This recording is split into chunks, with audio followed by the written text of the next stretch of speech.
Le conte du tigre et du cheval. Il a un caractère vantard et vantard. Lorsqu'il quitte la maison, il frappe le sol avec 4 sabots. Le son n'est plus aigu que celui d'une cloche de village et les oreilles des voisins sont assourdies. Un jour, alors que l'aube n'était pas encore venue, le cheval dormait encore profondément.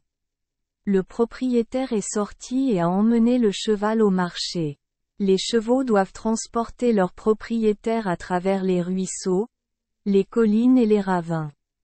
Le voyage était long, l'estomac avait faim, les jambes étaient fatiguées et le corps était trempé de sueur, mais le cheval n'osait pas pleurer, car s'il pleurait, il avait peur qu'à son retour, le propriétaire ne se nourrisse pas.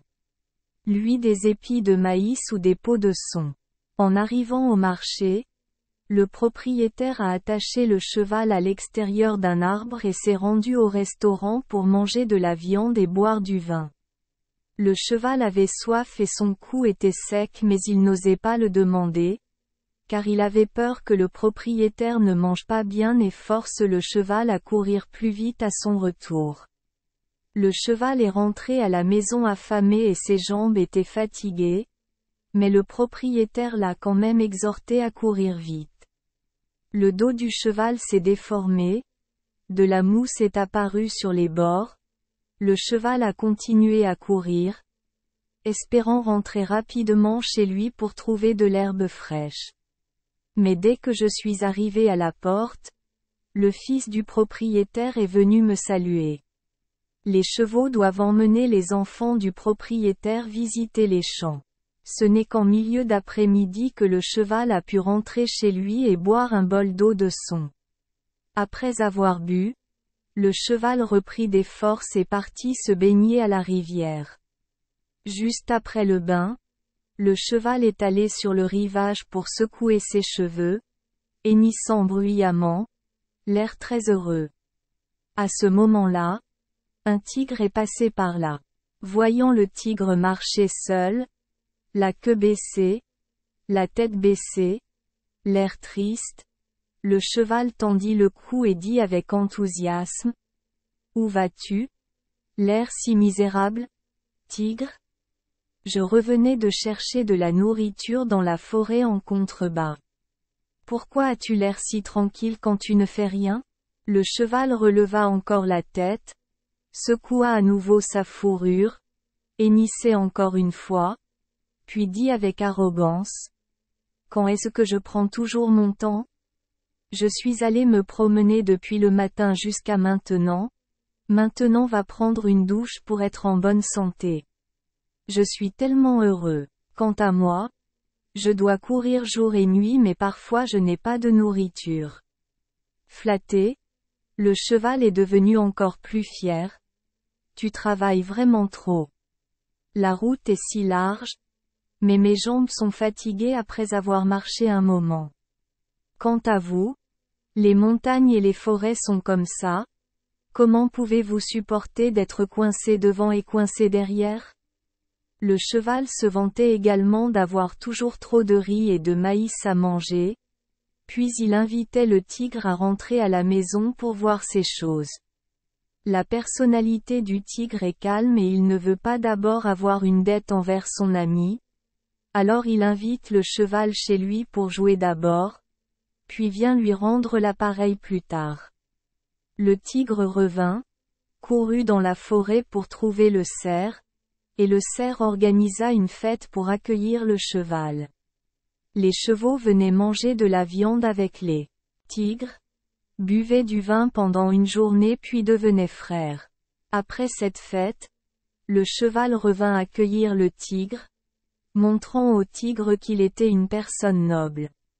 Le cheval prit une clochette et la passa autour de son cou, posa la selle sur son dos, la regarda un moment, puis se leva pour accueillir le tigre.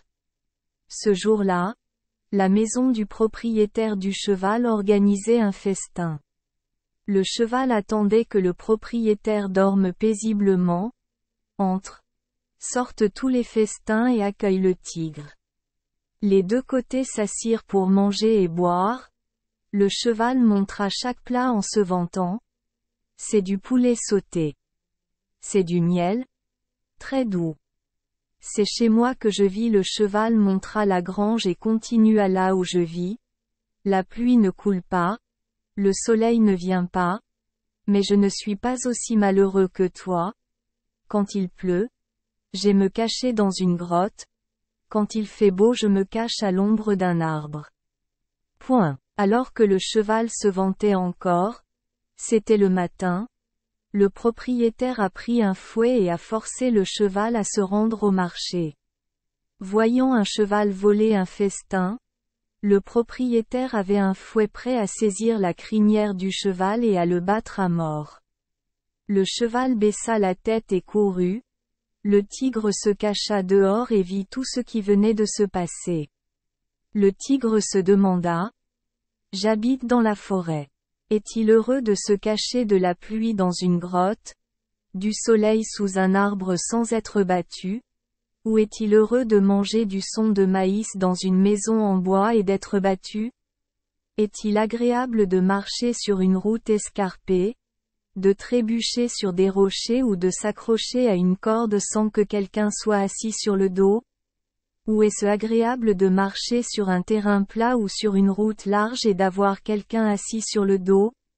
Le tigre s'est rendu au bord du ruisseau, a rampé dans les buissons et s'est couché, attendant le cheval, et le cheval a emmené son propriétaire jusqu'à la moitié de l'après-midi avant de revenir.